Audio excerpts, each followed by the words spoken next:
Hi there, that's right. Nick Dutch back on the camera yet again. Another delightful tarot reading today. Still using the prediction tarot with its delightful watery colours. Beautiful signs and imagery here. I mean, I love it. Alright, anyway. We've got a reading request today from Ayana, I think her name is. And she's inquiring about her ex. Because her ex left her a certain number of months ago and she just wants to know whether they're going to get back together again. So let's just have a quick look and see what's coming through. This is interesting. This is very interesting indeed. The Moon card in the tarot often stands for romantic things, but it often speaks about perception. And in this particular case, it's within the reading which deals with the forces between you, or which defines the nature of the relationship. So number one, it is talking about a certain quantity of loving connection. Obviously there's plenty of watery signs there, has a connection with the Suit of Cups, but there's also this feeling of illusion and delusion. When the breakup happened a few months back, it's because he wasn't thinking about the relationship properly or clearly or intelligently. Maybe going after his own selfish needs, not quite knowing what his needs were, and not quite behaving appropriately for the situation at hand. And the situation at hand being, of course, you and him being together with the potential for longer terms down the line. Also, I'm sensing an awful lot of immaturity on his side of things. There's a sense of a dramatic desire just for fun or pleasure, or for things which are superficial and not lasting. And also a sense of a very youthful mentality about him. So he wasn't capable at that time of taking the relationship seriously. So it's starting to build up a picture of the kind of individual that he was and why it actually came to an end. It was to do with him, to do with his immaturity, not to do with you. I mean, on your side of the reading, and this is it's one of those typical sort of tarot situations.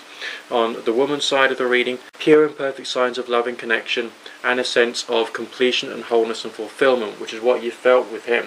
But there's something else missing there, because the World or the Universe card can sometimes speak of a sense of lack of knowledge sometimes. Sometimes it speaks of full knowledge, sometimes lack of knowledge. And if we've got a sense in which it's reversed, there is a sense of there being something not quite right or something slightly missing.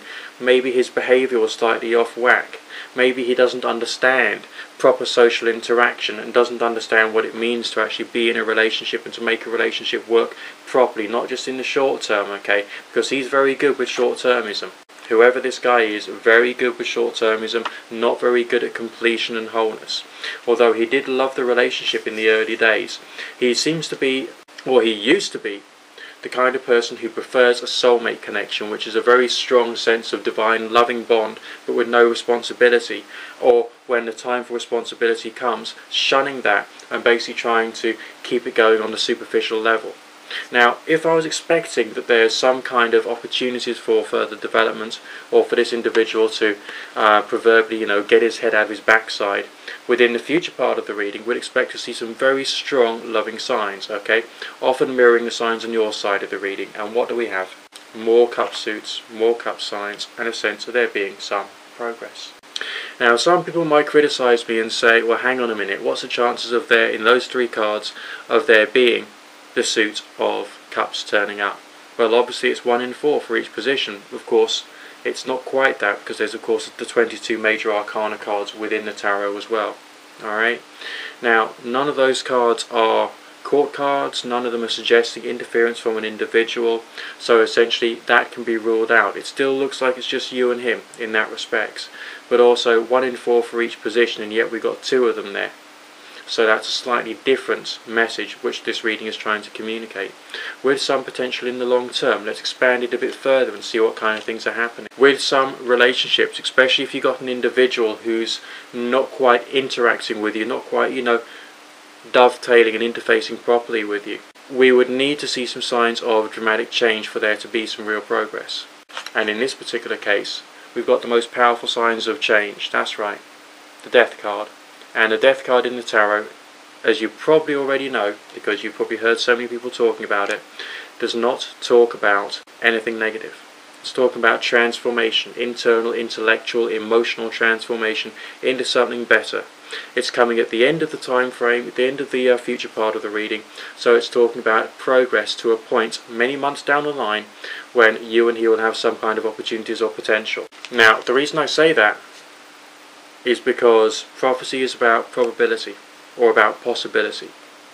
And so this is pointing out a potential trend which could happen. Obviously you can make up your mind in the meantime, and never make up your mind about anything by the end of a phone call with a reader, okay? So you don't, that's not a good way of doing things. But in this particular case, there's potential for him to actually grow the heck up and become what you need. So within the whole reading, there's been quite a complex story that's evolved just out of this handful of cards. And that's one of the most wonderful things about tarot. The entire story can unfold before your eyes if you're a reader. As is traditional, right, if you didn't request this reading, send me a private message and send me a request, and I'll be happy to help. I don't deal with issues of pregnancy, medical matters, childbirth and all the rest of that, but I can probably help you under most circumstances. If you don't ask me a question, I can't provide you with an answer, so obviously start the conversation with a question and we'll see how it goes. And do remember that a tarot reading is an entertainment service predominantly, but one which you can get some kind of therapeutic benefit from once in a while. I'll bid you good fortune, God and or Goddess, and on none of the above bless. Speak to you in a while.